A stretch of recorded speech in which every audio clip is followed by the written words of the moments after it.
Hello, everybody. Welcome back again to the Football Uncensored podcast for me, Rob Kirton and John Sitton. Quick re-record tonight. Thought, so good, we made it twice. John's on a bit of a roll as well, so here we are again.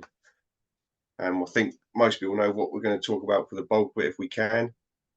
One of John's favourite subjects. Well, one of my favourite clubs, because I had 6 years there, 5 of them were very good. Yeah, that's the main reason. But before we launch into it, just welcome back, everybody.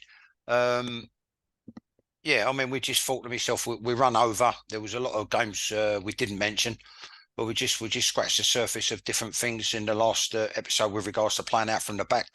Highlighted a couple of ties, a few self-inflicted wounds, a few blasts from the past. As an afterthought, especially following on for, I'm looking at when I mentioned about the geezer at Sunderland. I just think, Rob, when I said about every club's got to have its own agenda, then within that, the manager's got to have his own agenda with the players. What I meant by that is, just let me clarify. You can only coach according to the players at your disposal, right? And obviously opinions vary. Okay, you need a decent sized squad to allow for injuries and rest periods. You need competition for places, but then all you can do is coach appropriately to the players that you got.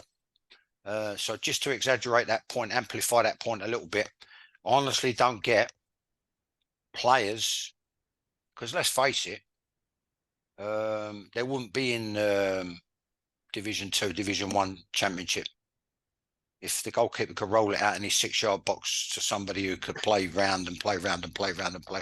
You understand what I mean? So I just think, like, to amplify the point, you've got to pick a system to suit the players at your disposal. In an ideal world, and there are ideal worlds, mainly at Liverpool, Manchester City, and Man United, who've wasted a lot of money as well, you can actually buy the players according to your fantasy blueprint. But for everybody else, I'm afraid you've got to coach according to, or you should coach according to the players at your disposal. Not to a degree. I did it, suffered from it, like suffer from an ideology, which is, I think, most apparent at Burnley at the moment. But there we are. On to found out they got beat 1-0 at Borough, Middlesbrough, semi-final, first leg. There's two ways of looking at it. On paper, by rights, strictly speaking, going on money spent, going on the golfing supposed class, Chelsea should be able to turn it around in the second leg at Stamford Bridge. Contrarily, You think so? Yeah, but contrarily, Middlesbrough got something to hold on to, which is a dangerous animal. When you've got something to protect, you become a dangerous animal. Oh, I mean, you said there, I mean, we're going to talk predominantly about Chelsea.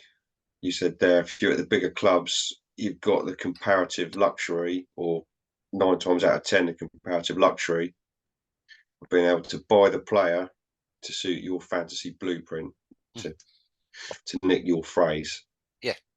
But as well, Chelsea are proving somewhat, although not all of them are Pochettino's boys, and Man United are proving somewhat, just because you buy the player that you think are going to suit your blueprint, they don't always deliver. I think it's something Lord Sugar said once. He said obviously I'm paraphrasing to a massive degree, but I remember when he was at Spurs and he was chairman at Spurs, and he seemed to reflect on how people, successful businessmen, when they become involved in a football club, they seem to lose the plot. They're totally, and that's what's happened with this Todd Bealey, however you say his surname at Chelsea. I do apologise if I've said it wrong, but a successful businessman, he's gone there and he's wasted upwards of £750 million. It's 660 when it's jumped up to something like seven near 800 million nearly.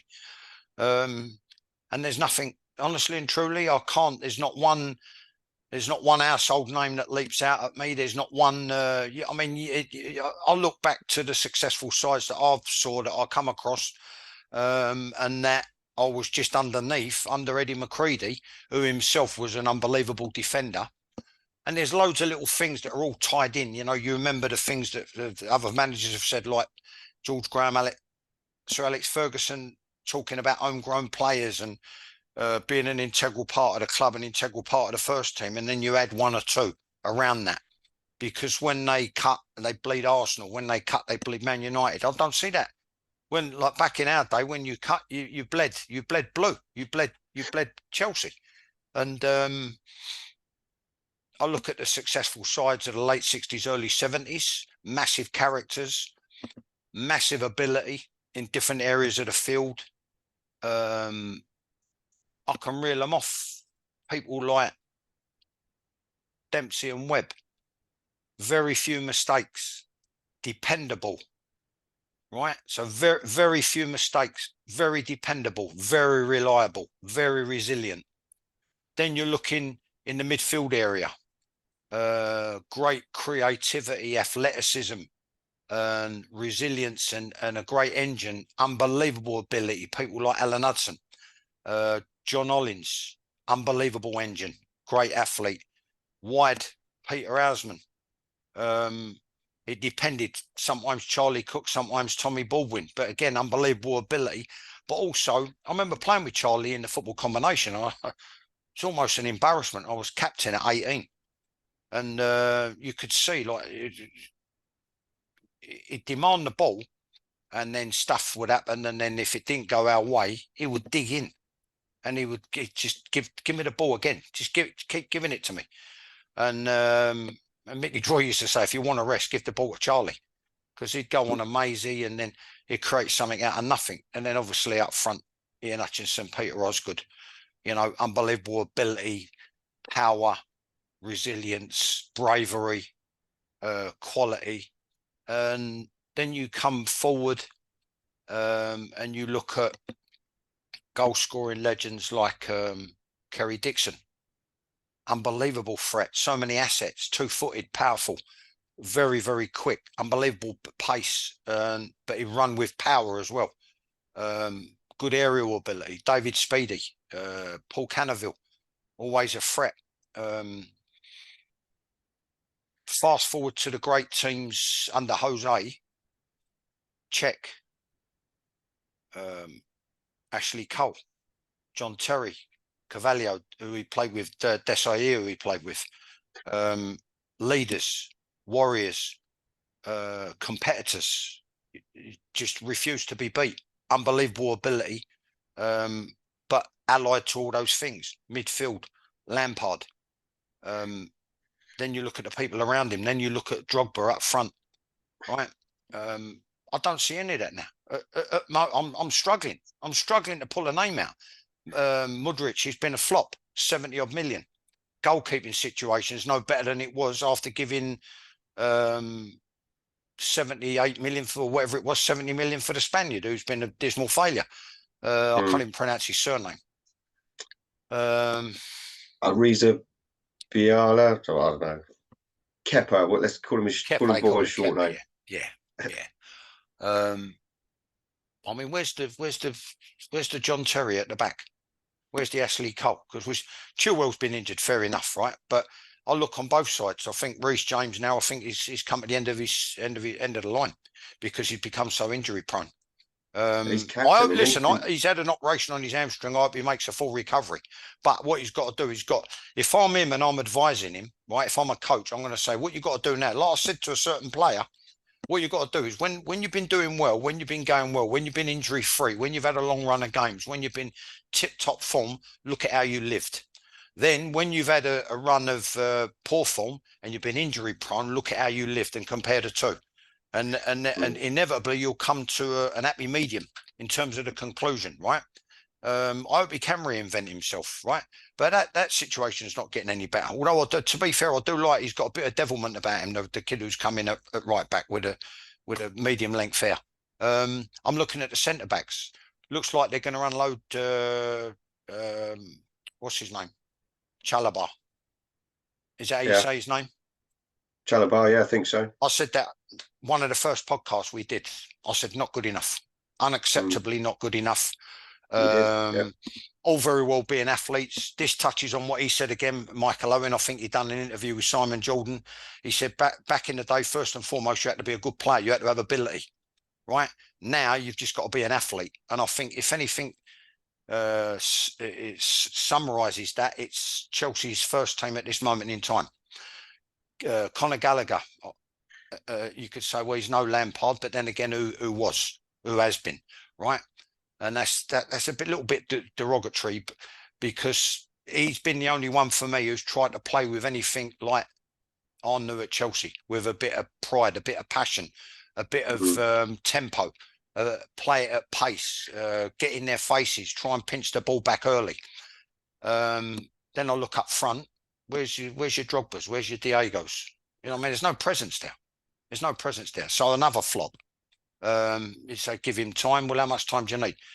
Me personally, I'm of the opinion, if you're a good player, and again, it's an old cliche. It's a little bit old-fashioned thinking, but if you're a good player, you should be able to slot in any side, anywhere in the world, because you can either play or you can't. Bill Shankly said when we used to get scouting reports, oh yeah, boss, he could do this, he could do that, he's good at this, and Shankly said, whoa. You know, massive paraphrasing again from a documentary, but it's like, whoa. Can he play? All I want to know is, can he play? And they go, and then he give them the green light, whether they can play or not. You understand what I mean? He said, that's all I want to know. Can he play? Not can he do this? He can't do that. He's good at this. He's good. Just can he play? And I look through the Chelsea side, and you're looking at yourself, not only, I think, honestly and truly, there's no soul. There's no soul. It's passionless. There's no soul there. There doesn't seem like any togetherness. It doesn't seem like there's any spirit.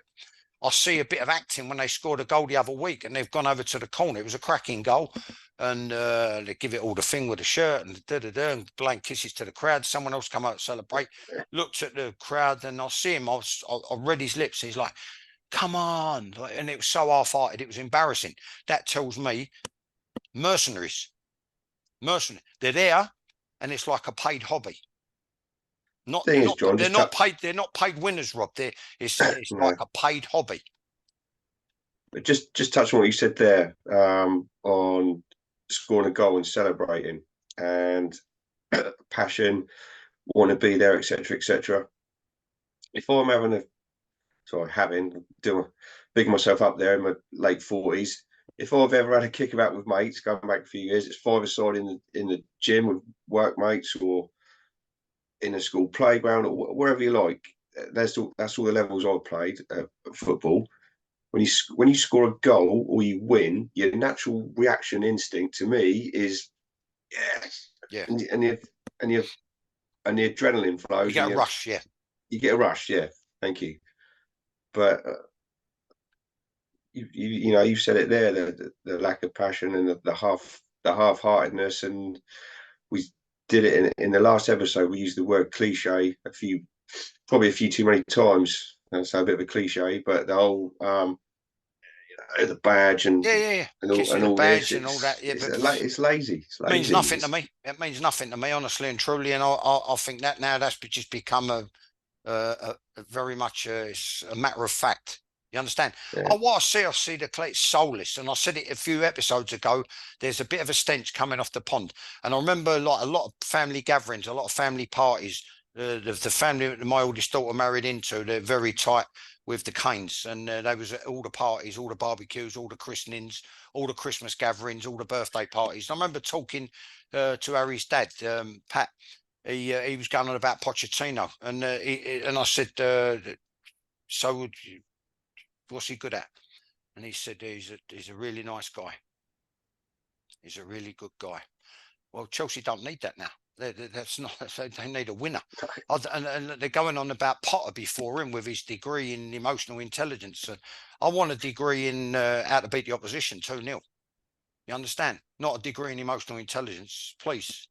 And this geezer now, Pat said, yeah, he's a nice guy. He said, and when Harry's brother Charlie used to go through the barrier, and then he'd make his way towards wherever they eat, the restaurant or the canteen. He'd be talking to his staff, and then he'd see Charlie out the corner of his eye, and he'd go, "Excuse me for a minute." to his thing, and he'd make a point of going over and saying hello, and he gives everyone a thing, a high five or a little cuddle as they come in every morning, or shake hands morning. I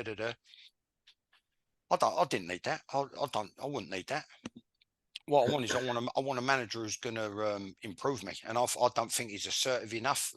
They don't need a manager; they need a coach. They need an assertive coach who's going to organise them to win football matches, and I don't see that at the moment. And what I see is a passionless, a soulless, stagnant, uninspiring team who I think the club has literally more or less taken the piss out of the punters, and they're taking their money for granted. And they've had to unload a lot of homegrown because of financial fair play. Well, how does that make sense when the fulcrum of your side should be homegrown talent? All right, they've got to be up to snuff. Like looking at the different youth policies and people involved in them. Like I had a former acquaintance involved at Arsenal. He said to me, "Sits, every player's got to be a prospective international to get in this first team, right?" And I think that's for any top side aspiring to the Premier League or the Champions League or an FA Cup, League Cup double or an FA Cup Premier League double. That goes without saying. Yeah, you want the quality assurance, but they defeated that. That was self-defeating by balancing the books, offloading homegrown players. And you've got to ask the question, who's advising the chairman? Who's in charge of recruitment? Like someone said on Twitter today, is it the chairman? Is it the recruitment team? Is it the technical team? Is it the manager? Is it the players? Or is it all of the above? And a simple, I think it's 4-word answer from me was all of the above. You know what I mean? So it's like it's proven to be a recipe for disaster. Like I said in previous episodes, whoever's been advising him and giving the green light to some of these purchases, they should be sacked if they're on the staff. If they're an agent, don't do business with them ever again, right? Because you've been led down the garden path, you've had your pants pulled down and your bum smacked. Sorry, and you're talking big money. The bigger problem is now, if they don't stick with Pochettino, or even if they do, he's going to want to get his own players in. And if he knows what he's looking at, right, rather than just work with like world-class players at PSG and a couple at Spurs, and be a nice guy and keeping the camaraderie and the feel-good factor, and everyone's fed and watered, and we're going to, all right, okay, we'll just have a light session today, and you've got 2 days off, and you've got to go over there and look after your wife, and you've got to go and do this commercial engagement, and no problem, you know what I mean? He's a lovely man. No, what they need is they need a good, assertive coach who's going to organise them so that they can win the ball back as soon as possible, as high up the field as possible, right? And if it bypasses them, right, give them a cattle product, the Jaxies, so that they make the desired recovery run and become part of a unit again that's an absolute nightmare to break down, and they're resilient and tough to beat, and they're keeping clean sheets for fun. And then look at the patterns of play needed for the players you've got at your disposal so you can maximise the scoring potential, which at the moment it don't seem to be the case. I said in previous episodes, where are the goals going to come from? I said that, right? And apart from the odd great goal from Sterling, or the great bit of combination play from someone, or a long range strike, or a great cross, you know what I mean? There's no one like your Diegos or your Drogbas who are going to guarantee you 20 plus a year. And then don't forget they had people like Lampard pitching in another, what's he, the like record goal scorer. And I think he's the club's record goal scorer, Lampard. Yeah. So that makes him, he's got to be the highest scoring midfield player ever in the Premier League, without a shadow of a doubt. You know what I mean? So. Yeah. So you're looking at double bubble. It's more or less like having another forward. Do you know what I mean? I don't see none of that. And again, like just that pride and passion. The only one I see bringing it out, ironically with what I said, or coincidentally, is homegrown, which is Gallagher. Yeah, and like you say, I think it's been constant speculation for weeks that he's going to be one of the players sold due to the financial fair play, because however the intricacies of it work, it's better for the club to sell the homegrown rather than make a profit on someone who bought. I don't know how it works, but obviously it's like that. But well, he's bought the club, didn't he? The Septic. He's bought the club, right? He's bought the club. He's come in and done a fortune, and somehow made it worse. which I don't get. So he's got to begin to question himself, or he's got to begin to question the people around him. I honestly and truly, I just don't understand the logic of what road he's gone down, other than to try and endear himself and get some talking points going amongst the fans, amongst the season ticket. Oh, you see who we're in for? Oh, you see who we've bought? You see how much we spent? Da da da. And honestly, had I hoped for someone like Mudryk, however you say his name, the blonde kid on the left, the Ukrainian. Is he Ukrainian? Is he? He is Ukrainian. Unbelievable pace, unbelievable ability and trickery. And yet I've rarely seen him have a good game. I've rarely seen him threaten. I think he might have got a goal, which shocked game or everyone. two ago. I think he knocked. There was a massive debate: one. was it a cross or was it a shot? That's right. I thought it was a shot. So I see him get his head up, and I see him look at the keeper where he was. He went for it and he pulled it off. But he should be doing that every other week. You know what I mean? I thought he would have been the new Hazard with regards to his pace and trickery. You know what I mean? No, there was a player. Yeah, well, there's another one. There's another one. If they sent down the road, all right, he might have come to the end of his time. But I just don't understand the amount of money they've wasted, and yet I can't look at one single unit within that side that's looks like it's up to scratch, up to snuff, up to the standard required. It's like, and we've been over the thing before with the centre backs. Was he 37? Been a great older, I think. Silva, yeah, he'd been a great servant. Before that, he had an unbelievable career, but his career's taken its toll on him. And he looks to me to be the only one who's at all vocal or trying to organise or lead by example. And the rest, I said, they weren't good enough. And I said to you even about Reece James, good going forward, vulnerable when the ball's on the opposite side. Lo and behold, people keep picking off across the front of him or sneaking around the back, because his recovery runs are poor, and then he don't get in position and open his body, right? And he don't become part of the unit. Inevitably, they're too wide apart. The gaps are too big. The gaps are too big that way, and the gaps are too big that way. You can drive like they used to say, you drive a Sherman tank or a London bus up the middle, or between or down the channels. You know what I mean? And then you look at the midfield. I don't know if they're having a shit shave or haircut. You understand what I mean? Because it used to be 3 up front, high and wide, and 1 up the middle, and then the ones high and wide would threaten the fullbacks and then make runs outside to in to clear the space for the fullbacks to come in to make a 3-4-3, right? And then the one furthest from the ball would help flood the box, and the cross inevitably would come in. Normally it was Reece James' side more than Chilwell's, right? But now there don't even seem to be a pattern of play. It's all guesswork. It looks off the cuff. It looks like they don't want to do the running. They don't want to do the running to create space for a teammate to receive the ball, to make recovery runs, to defend, to close the ball down. Well, you know what I mean? It never ends. So I just think, rather than a manager, they need a good organisational, assertive coach, right? And try and keep them on side. But then if you're at a club that's spending upwards of 700 million plus, your next problem is going to be, if they don't comply, getting them out of the club, because you're going to look at people. They're going to want to recoup, which they won't recoup as much of the money that they've laid out as they can, and then the next stumbling block would be any prospective club. Well, what money is he on? Well, you've got people there on silly money, nowhere near justifying the money that they're on, nowhere near worth the money that they're on. Well, who's going to take them? Who's going to take a player on 120, 140 grand, 160 grand a week, 200 grand a week when they play like that? You know what I mean? And who's going to give Chelsea their money back? Nobody. Long contracts as well, John. Yeah. Well, that was the thing. I don't even know what that was about, because the best results at that club, ironically, come under Roman Abramovich, and there was a bit of short-termism about it. He got fresh blood in on the coaching side of it, and he got fresh blood in on the management side of it, and he kept it fresh that way. So everybody just come in, blitz it, right? Effervescent, show your personality, be effervescent, organised, get them going, get them playing. You've got the raw materials, and that's what they did as they turned managers over. But Ancelotti, a double, then he went. Mourinho, a double, then he went. You know what I mean? And I don't understand it. I don't understand it anymore. Honestly, I don't understand the business plan. I don't understand the workings of it. The transfers, like you say, they've spent.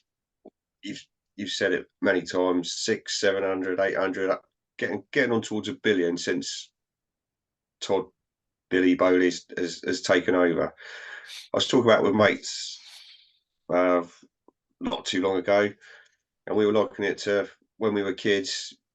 You get your quid pocket money for the week, and you get that at the weekend, and you go to school on a Monday. You walk past the old newsagent or the old tuck shop, whatever they used to be. You go in there, you get your 10p mix up, as it was in the when I used to walk to school when I was a little kid. And then you think, oh, I've got my 10p mix up. I've still got 90p. I've got the rest of the week at school to get through, and I've got a bit of spare money.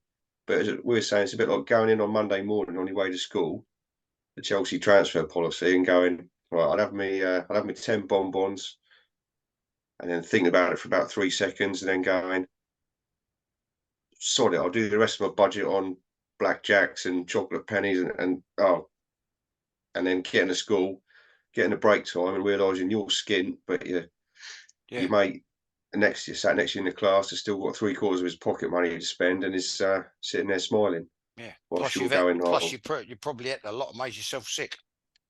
Yeah, made probably. yourself feel sick. Yeah. Oh, it's not Chelsea's not the only one. Man United are in the same boat, I would think. Oh, definitely. Yeah, yeah. But obviously, like Who would you rather be? I want all British clubs to do well in Europe, and I want all London clubs to do well in the Premier League. I don't think any London club will win anything this year. Well, it's not looking like it. I mean, we got Arsenal out of the FA Cup. Spurs went through, didn't they? But they've got City in the next round, I think. Chelsea went through. Europe, yeah, well, yes, it's not looking good. I mean, for the amount of money involved, what I'm saying, for the amount of money involved, I don't understand how even supposedly tough negotiators, and you know who I'm talking about, right? Because you've just mentioned the club, right? They still get their pants pulled down with certain transfers. You understand what I mean? But Chelsea is like another level in terms of the money that's been wasted. Honestly, when I look at, even I could go through the players. Like I was an apprentice, the promotion side under Eddie Mack. It had toughness, resilience at the back, experience in goal. I happen to believe, my own personal opinion was, John Phillips was very underrated. Benetti was coming at the end of his career anyway, but I thought John Phillips commanded his area better, was a better distributor of the ball, good talker, like Benetti was. Ronnie was still knocking about. You had Steve Wicks, who'd made a big impression. Very tough competitors, very resilient, organised under Eddie Mack. Like I said, tactically innovative. He took a chance 4-4-1-1. He played Ray Wilkins off of Steve Finiston, who I had a conversation with the other week. Right, one of the best finishes I've ever seen in the game in my life. Very unlucky with injuries after he left Chelsea. He actually left with an injury, but Sheffield United, Harry Haslam insisted on still buying him for 100 grand. Ray Wilkins obviously behind him. Midfield, Ian Britton always wanted the ball. Invention, busy, buzzing, total annoyance for the opposition. Ray Lewington, you were never going to get him out the side, as Ken Shillotto predicted. Just like a battler, a decent player, but very, very tough competitor. And they couldn't get him out the side. No one could get him out the side. Gary Stanley, gunpowder in both boots. You know what I mean? In both feet. Yeah, I don't see that, what I saw and what I've seen in previous years under previous managers. But like I say, I think now he's crying out for a tough number two, a tough coach, and maybe he's become part of the thing. When I look at it all, it seems to me it's all about just getting your name on the seat, getting your name in the director's chair. You know what I mean? And then getting the payoff. I don't know. I guess I'm likening it to a situation a few years ago. Someone who we've spoken about a few episodes ago due to his unfortunate recent passing. Terry Venables, I think didn't he do one or two stints of a sort of as they put it, coming to assist. I think he helped out. I think he helped out Brian Robson somewhere maybe, and I'm sure he did it for someone else. Middlesbrough. Yeah, Robson at Middlesbrough Robbo probably. took him up to Middlesbrough for a little while. Yeah, and sort of to act as possibly the role that you're saying that. Yeah. I mean, but if you look at where he's done well, the common denominator is they were both. He had the clubs ingrained in him, Spurs and QPR. You look at where he got the QPR promotion into a cup final, and he got Spurs to a cup final, decent league position, and they won the cup against Forest after beating Arsenal in the semi-final in the North London derby. Yeah, I suppose one of the things I said it. It goes back a long time now. I had 75% support on a fans forum, fans notice board to return to one of my former clubs, Leyton Orient. And I said that I'd fancy it as some sort of managing director or as a technical director, and I only want Orient people involved. This was when Bichetti was involved, and he just departed. Anyway, someone was who told me John Sitton will never be allowed back at this football club by a guy who's high up in the thing, supposedly in the Matchroom organisation. Started off as the PA announcer on match days, and he's worked his way up to the Eddie heights of that, and said that I would never be allowed back. So, but anyway, I digress. What I wanted was I said what I want is I want to structure the club so that it's Orient people. All right, okay, borderline non-league club compared to their previous standing. When I was at Chelsea in the 70s, they was in the top 5, 6, 7, 8 of what is now the Championship, and they always were. They had an unbelievable group of players, a lot of them homegrown, some internationals, some who went on to become internationals. Fantastic playing staff. And I said, well, you've got to get back to them days. So it's no different than when I was a manager, really, or a coach over there and a manager. And I actually named the people I wanted. I said he's done his grounding. He's been a non-league manager for ages. This is where he had his best years, his formative years. Steve Castle, and I wanted to bring Kevin Nugent back. And then I said maybe I could do a little bit with the defenders. And to everyone's shock and surprise, although I think he's doing a bit for the corporate hospitality there, I wanted to get him involved, Terry Howard, just to bury the hatchet, right? And I said he's got a nice manner about him, and he's funny and articulate. I said he might be good with the kids. But anyway, that was my plan when I was talking to someone about him. So the point I'm making is, I don't understand how they veer away from homegrown players and people who have got the club ingrained in them. And if you look at the successful managers, the successful coaches who have had a group of players who groomed at the club, right, and come through the ranks, they're the ones that normally, there are exceptions, obviously latter day Liverpool a little bit, Man City a little bit, but inevitably the clubs that are previously successful, they had a bit of homegrown talent there, and managers at the helm who were there for what you might call the medium and long term as well as the short term.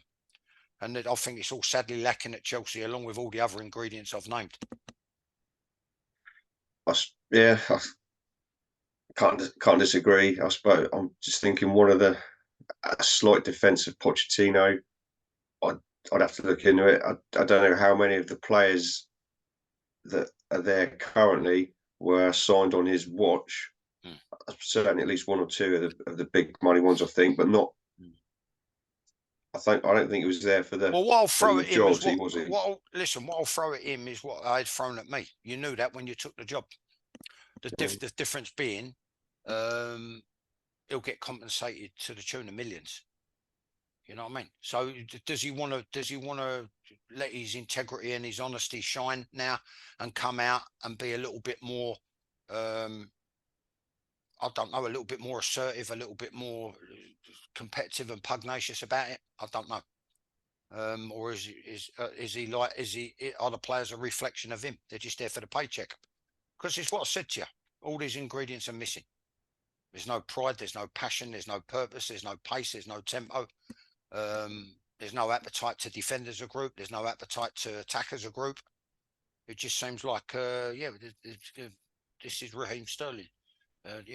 This is Thiago Silva. Like they've been introduced at 10-3. Yeah, it certainly it's no great massive intellectual statement, but it certainly doesn't look great from top to bottom in terms of the club, or from back to front in terms of the team, does it? And if you've got both of those elements going against you, you need a serious injection of something. Whether it's Here's a thing. Here's a thing. Someone said to me today about Ten Hag and about he's just keeping the seat warm now because Sir Jim Ratcliffe is going to. Let's see what Sir Jim Ratcliffe does.